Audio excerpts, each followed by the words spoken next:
مدني غم دی وخوړم د عشق په لاره چې راتلم د عشق په لاره چې راتلم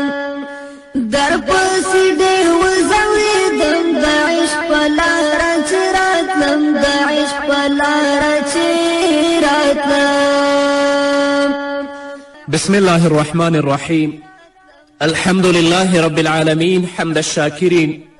الصلاة والسلام على سيد الأنبياء والمرسلين سيدنا ونبينا وشفيعنا ومولانا محمد وعلى آله وأصحابه الطيبين الطاهرين. قدرمنو اوریدونکو د ژوند د لارې د خپرونې مینوالو، السلام علیکم ورحمت الله وبرکاته. ستاسو روغتیا او خوشحالي د پاک رب نه غواړم په دې هیله چې د صحت او عافیت جامې پر تن ولرئ او خوشحالي په برخه وي. دا د زه محمد یاسین فهیم د ژوند د لارې د خپرونې په وړاندې کولو کې ستاسو په خدمت کې یم. زموږ د نن ورځې د خپرونې موضوع بیا هم د ځوانانو د انحراف لاملونه، د هغه فردي لاملونو څخه چې ځوانان بېلارې کوي او له انحراف سره مخ کیږي هغه د تجرد موضوع ده. په دې پوهیږو چې انسان مدني بالطبعه یا اجتماعي مخلوق دی چې د ټولنې په نه موجودیت کې ژوند نشي کولی او حتی کله کله له دې ژوند نه مرګ غوره ګڼي. له بلې لورې نه انسان په خپل نفساني قواو کې د شهوت د قوې خاوند دی چې طبیعتا د انسان په وجود کې نغښتی دی چې د پخېدا مرحله یې له ځواني نه په بلوغ سره پیل کیږي. د تجرد نه مخه او مقصد دا دی چې ځوانان د نکاح او د واده د نعمت نه محروم وي او په موقع او په خپل وخت کې واده ورته نه میسره کیږي،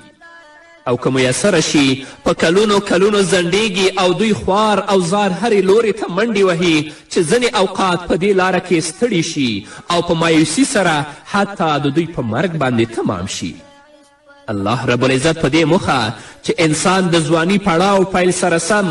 د تجرد حالت نه ځان وژغوري ټولنیز ژوند اختیار کړی او د زړه اطمینان او سکون حاصل شي او له انحراف نه وژغورل شي. هم نوع مکرمه مخلوقه یا ښځه پیدا کړه څرنګه چې الله رب العزت په سورة اعراف کې 109 آیت کې فرمایي: هو الذي خلقكم من نفس واحدة وجعل منها زوجها ليسكن إليها. دا هغه وسیله ده چې ځوانان په شرعي طریقه او په موقع نکاح سره ځانونه له انحراف نه ژغوري او خپل دین حفظوي، او دا کار د دین ساتلو نیمه لار ده څرنګه چې رسول اکرم صلی الله علیه وسلم فرمایلی: عن انس رضی الله عنه أن رسول الله صلى الله عليه وسلم قال: من رزقه الله امرأة صالحة فقد أعانه على شطر دينه فليتق الله في الشطر الباقي. انس رضی الله تعالی عنه د رسول اکرم صلی الله علیه وسلم نه روایت کوي چې په تحقیق سره رسول الله وفرمیل: چاته چې الله جل جلاله صالحه ښځه په نصیب کړي نو بېشکه چې له هغه سره د نیم دین په ساتلو کې مرسته وکړه نو په نیم پاتې برخه کې دې د الله جل جلاله نه وویریږي. کم خلک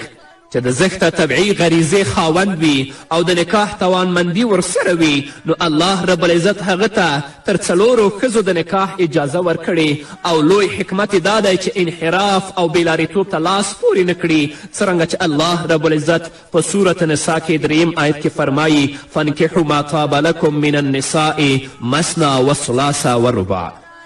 نن چې اکثره ځوانان ناوړو اعمالو ته لاس پورې کوي او بېلارې کیږي له عمده لاملونو څخه یې دا دي چې د ژوند له ملګري نه محروم وي او مجرد ښکته او پورته ګرځي او سترګې هاخوا او دیخوا غوړوي چې بیا بالاخره هغه څه کوي چې ځان او د ده کورنۍ له بېغیرتي سره مخ کیږي، ځکه چې د انسان دا غریزه طبعي ده او هر کله چې په وخت درملنه ونشي بیا په ستر میکروب بدلیږي او په نتیجه کې هغه ناروغي رامنځته کیږي چې نن د نړۍ طبیبان یې د علاج نه عاجز دي.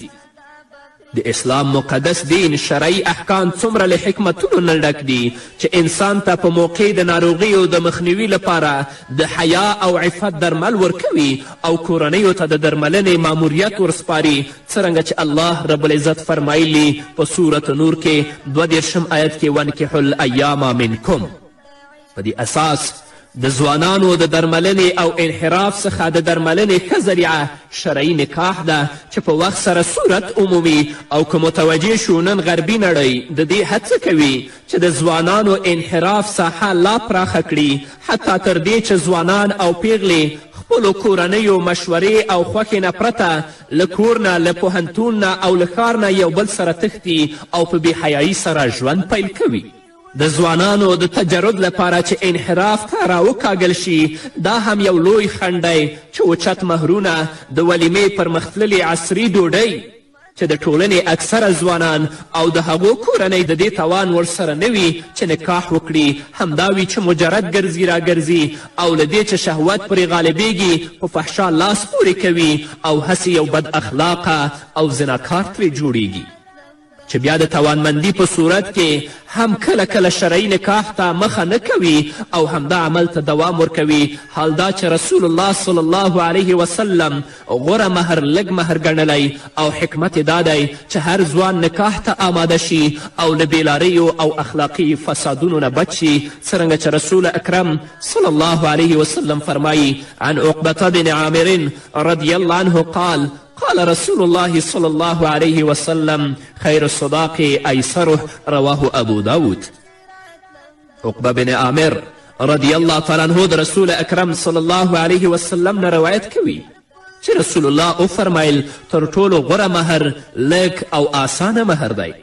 په دې اساس د ځوانانو د تجرد په اړه او دا چې تجرد د بېلاریتوب لامل ګرځي، شخصا خپله ځوانان او هم ټولنه کورنۍ د ده دخالت لري که ځوانان د توامندي په صورت کې په موقع شرعي نکاح وکړي او کورنۍ د ځوانانو د تجرد ګواښ ته ځیر شي او دا معاصر ملاماتونکي مهرونه لږ کړي او افراط پرېږدي او د نکاح کولو او په نکاح ورکولو کې نبوي طریقه غوره کړي، نه به ځوانان بېلارې شي او نه به ټولنه له فساد سره مخ شي. نو راځئ چې سنت طریقه غوره کړو او د نړۍ غوره متاع په حیا او عفت سره له کور نه بهر کړو، څرنګه چې رسول اکرم صلی الله علیه وسلم فرمایلی دی عن عبدالله بن عمر بن عاص رضی الله عنه ان رسول الله صلی الله علیه وسلم قال الدنيا متاع وخير متاعها المرأة الصالحة رواه مسلم.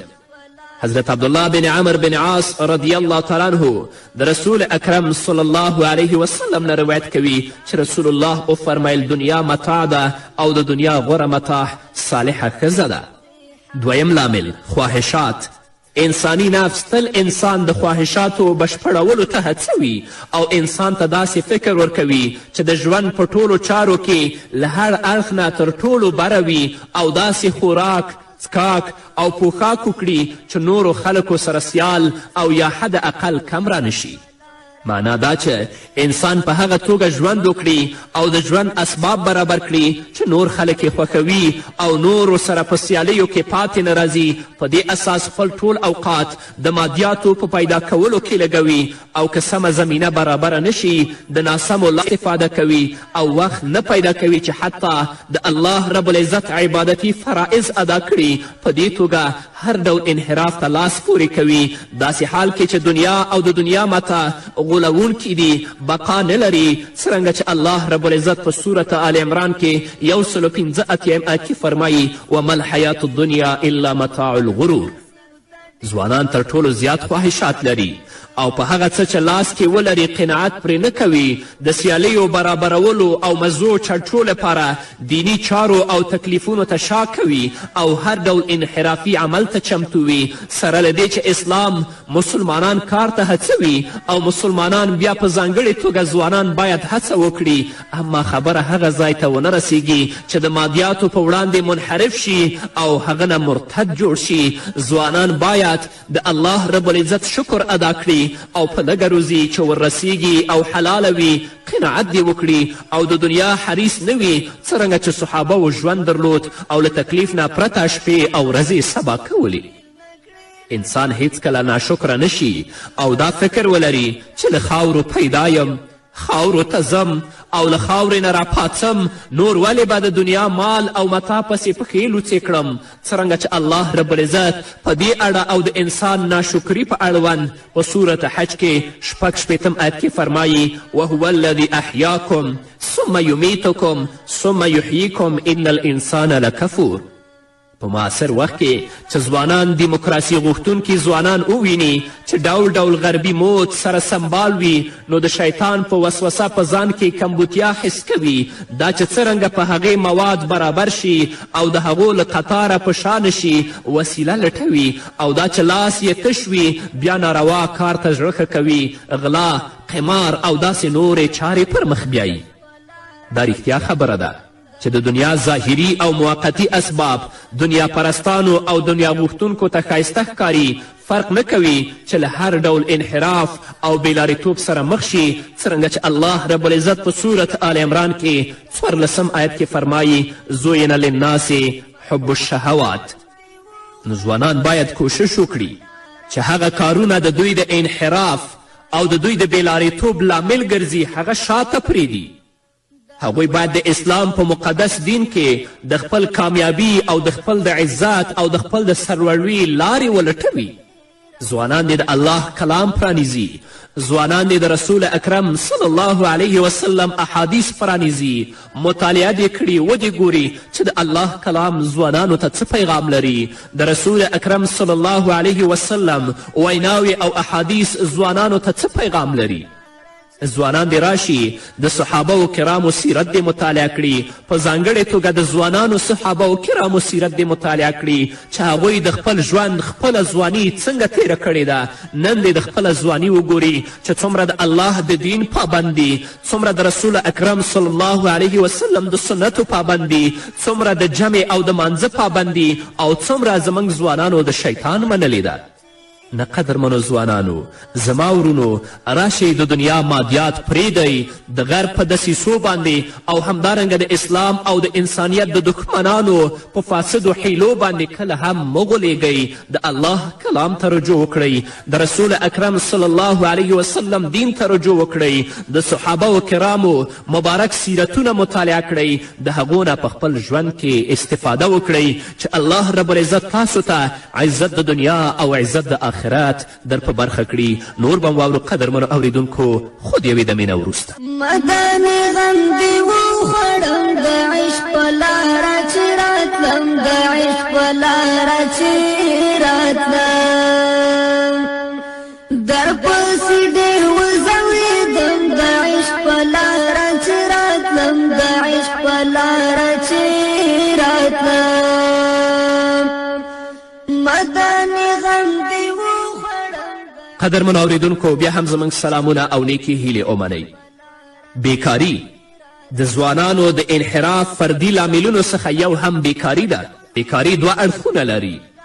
یو دا ده چې سوچه د علم او فن نه خالی وي او هیڅ یې له لاسه نه راځي، او بل دا ده چې د علم او فن څښتن وي خو د کار زمینه ورلره مساعده نه وي. په دې اساس ځوانان له بد اخلاقو او کوڅهګردو سره تش ګرځي راګرځي، یا به د چا مال ته سترګې پټوي، یا به د چا ناموس پسې وي، او یا به چیرې د چرس، چلم، ګډا او نڅار پروګرام کې ښکار شي چې بالاخره لا بدبخته او بېلارې کیږي. رښتیا هم که موږ خپلې ټولنې ته ځیر شو، ګڼ شمېر ځوانان د بې علمي او بې کسبي له وجې بېکاره او سرګردانه ګرځي او په ډول ډول انحرافي کړیو او کړنو کې راګیر وي. اما برعکس په تعلیم، تحصیل او کسبونو کې بوخت ځوانان نه یوازې دا چې اصولي ژوند لري بلکې د نورو لپاره هم ګټه راوړي او خلک ورلره د خیر دعاوې کوي. ځوانان باید هڅه وکړي چې بیکاره پاتې نشي، ځکه غوره خواړه هغه دي چې انسان یې د خپل لاس نه خوري. رسول اکرم صلی الله علیه وسلم په دې اړه فرمایي عن مقداد بن معدي کرب رضی الله عنه قال قال رسول الله صلی الله علیه وسلم ما اکل احد طعاما قط خيرا من أن يأكل من عمل يده وإن نبي الله داود عليه السلام كان يأكل من عمل يده رواه البخاري. حضرت مقداد رضی الله تعالی عنه د رسول اکرم صلی الله علیه وسلم نه روایت کوي چې رسول الله وفرمیل هیچا هیڅکله هم د خپل د لاس د عمل نه ښه خواړه نه دي خوړلي او د الله نبی داود علیه السلام به د خپل د لاس د عمل نه خواړه خوړل. دا راز د علم او فن خاوند چاته اړ نه وي بلکې نور دوی ته اړ وي او علاوه له دې نه هر څوک احترام کوي اما د بیکاره نه خلک کرکه کوي او نه دومره د احترام نه برخمن وي. همدا وجه ده چې رسول الله صلی الله علیه وسلم د خپل د لاس کار او عمل نه خواړه خوړلو ته غوره کسب ویلي، څرنګه چې رسول الله فرمایي عن رفاعة بن رافع رضی الله عنه ان نبی صلی الله علیه وسلم سئل ای الکسب اطیب قال عمل الرجل بيده وكل بيع مبرور. حضرت رفاعه رضی الله تعالی عنه د رسول اکرم صلی الله علیه وسلم نه روایت کوي چې د رسول الله نه وپوښتل شو کوم کسب غوره دی، کومه کار غوره دی؟ رسول الله صلی الله علیه وسلم وفرمیل هغه عمل چې انسان یې په خپله لاس ترسره کوي، یعنی د هغه کس نه چې حلاله روزي لاسته راوړي، او بل هغه بیعه چې د دوکې نه خالی وي. نو ځوانانو ته لازمه ده چې کار ته مخه کړي. برابره خبره ده چې هغه معنوي وي او یا مادي وي، ځکه کار او کسب زموږ په دین کې عبادت دی، او بل دا چې له هر راز ناخوالو بېلارېتوب نه موږ ژغوري او ټولنه له فساد او بد اخلاقي نه پاکیږي. فرهنګي یا مطبوعاتي لاملونه چې دا هم د ځوانانو د انحراف لامل ګرځي. قدرمنو اوریدونکو،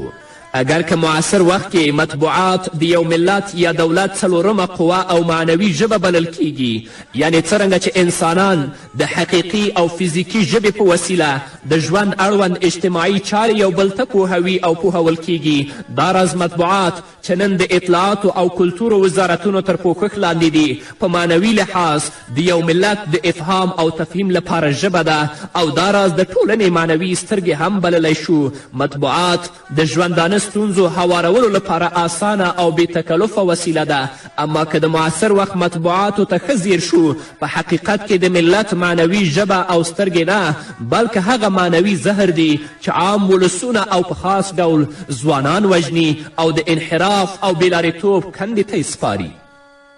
اگر که مطبوعات بعینه د انحراف وسیله نه ده، اما زموږ موخه د مطبوعاتو څخه دا معاصر مطبوعات دي چې د دیموکراسي لاس یې تر شا دی او هدف یې یوازې د ولسونو بېدینه کول او ځوانان انحراف ته راکاږل. دا مطبوعاتي یا تش فرهنګ په نامه لاملونه عبارت دي له کتابونو، اخبار او جریدې، سمعي رسنۍ، بصري رسنۍ، انټرنیټ یا موبایل. کتابونه، اخبار او جریدې په مطبوعاتي لحاظ نن د ځوانانو د انحراف یو لامل انحرافي کتابونه، اخبار او جریدې دي چې د غرب استشراقي او یا تنصیري ډلو له پلوه تمویلیږي او لوی کار او پروسه پرې روانه ده. د اسلام دښمنان اسلامي حقایقو ته انحرافي اړخ ورکوي او بیا د دین او تمدن په نوم په ښایسته رنګونو د کتاب، اخبار او جریدې په توګه په اسلامي ټولنه کې خپروي، لکه څرنګه چې دا قرآني آیت د دې موضوع مصداق دی. د سورة بقرې 9 آیت دی: فویل للذین یکتبون الکتاب بأیدیهم ثم یقولون هذا من عند الله. دا تنصیري انحرافي کتابونه او اخبار داسې کتابونه او اخبار دي چې اکثرا د مادي او طبعي غریزې موضوعاتو نه ډک دي، او حتی د پیغلو نجونو او ځوانانو غاړه په غاړه او څنګ په څنګ انځورونه لري چې بېدینه ځوانان تش د انځور په خاطر یې پیري او په لوستلو کې تر ټولو کتابونو ورته لومړیتوب ورکوي. شپه او ورځ پرې لګیا وي، هغه څه لولي چې د دوی شهوت راپاروي، عشق او عاشقي ته یې راکاږي، او د دې پر ځای چې د کسب، تعلیم او تحصیل پسې شي د معشوقۍ په لټه کې وي. یا دا ده چې دا کتابونه او اخبارونه له هاتو او ناسمو نظریاتو نه ډک وي چې د ځوانانو عقیده او فکر پرې خرابیږي، بیا په نتیجه کې د خپل دین پرېښودلو ته اړ کیږي او یا خپل دین په اړه ګډې وډې وایي. دا لړۍ د ډیر پخوا نه را روانه ده او د دې کار لپاره منظمې پلان شوې ټولنې وجود لري چې انحرافي کتابونه چاپوي او په خپرولو کې د ډالرو په بدل کې هلې ځلې کوي. دا هغه رښتینی حقیقت دی چې څوک سترګې ترې پټولی نشي. کتابخانې د داسې کتابونو شاهد دي، ځکه چې په نوموړو ځایونو کې هغه کتابونه لیدل کیږي چې د مینې، عشق، شونډې ګودر او منګینه بحث کوي او معروف سندرغاړي او فاسقه سندرغاړه پکې معرفي شوي وي چې په دې توګه ځوانان غرائزو ته رابولي او د حیا او عفت مادې ترې ختموي. بناءً ځوانانو ته لازمه ده چې دا ډول کتابونه پرته له دې نه چې وپیري په وړیا یې هم وانخلي بلکې په دې ډول لیکونو نفرین ولیکي او لاس په مبارزه شي خلکو ته په ډاګه کړي چې دا د فلاني کتاب دی او هسې خرافات یې لیکلي او یا د تنصیري افکارو نه ډک دی. د همدې ډول کتابونو لوستلو په وجه چې په دین له نیوکو اسلامي شاعرو سپکاوي او فسته د بلنې نظریاتو نه ډک وي ځینې ځوانان حتی په خوږ رسول صلی الله علیه وسلم نیوکې کوي لکه څرنګه چې د کامبخش د بلخ پوهنتون محصل د رابرت هیوم کتاب په لوستلو سره رسول الله صلی الله علیه وسلم ته د دهشت افغانانو مؤسس وویل او جهاد یې هسې بېځایه د انسان وژنې وسیله وبلله. نو ځوانان دې داسې کتابونه پرېږدي. هغوی باید د الله رب العزت کلام پرانیزي. هغوی باید د رسول اکرم صلی الله علیه وسلم احادیث مطالعه کړي. هغوی باید د قرآن کریم تفاسیر مطالعه کړي. هغه کتابونه مطالعه کړي چې ځوانانو ته د هغوی دین ورښیي. هغه کتابونه، هغه اخبار او هغه جریدې مطالعه نه کړي چې ځوانان منحرف کوي، د هلاکت او د بربادي کندې ته غورځوي. دا د ځوانانو مسئولیت دی، دا د ځوانانو دنده ده. هغوی په دې باندې باید پوه شي چې الحمدلله موږ مسلمانان یو. د یو مسلمان مسئولیت د اسلام په مقدس دین کې څه دی. یو مسلمان ځوان په اسلامي ټولنه کې څنګه باید ژوند تیر کړي، څنګه د فساد او همدارنګه د فحشا په مقابل کې مبارزه وکړي او که خدای مکړه خپله ځوان هغه کارونو ته لاس وږدوي چې د ده انحراف او د ده بېلارېتوب لامل او سبب ګرځي، خپله خو بدبخته او تباه دی. نو چې کله خپله بدبخته او تباه شه څنګه به د فساد په مقابل کې مبارزه وکړي، څنګه به د فحشا په مقابل کې مبارزه وکړي او څنګه به نور کسان د فحشا او د منکراتو نه بند کړي او د اسلام مقدس دین ته یې وهڅوي. نو درنو ځوانانو، تاسو د اسلام تنکي ځوانان یاستئ. په تاسو باندې زموږ زړه خوږیږي. مرګ راتلونکی دی. مرګ زموږ او ستاسو ته په کمین کې دی. انتظار باشي. راشئ د الله نه وویرېږئ. د الله د رسول صلی الله علیه وسلم ارشاداتو ته غوږ کیدئ. د هغه په سنتو او د الله په اوامرو عمل وکړئ چې الله رب العزت هم د انحراف او د بېلارېتوب نه وساتي. په همدې هیله نو قدرمنو اورېدونکو، دا وه زموږ د نن ورځې خپرونه چې ستاسو درانه حضور ته وړاندې شوه. تر بلې خپرونې پورې چې زه بیا هم ستاسو درانه حضور ته راځم، تاسو ټول په پاک رب سپارم. پاتې ژوندم نیکمرغه، ښاد، بریالي او کامیاب اوسئ. مدني غم دې وخوړم د عشق په لار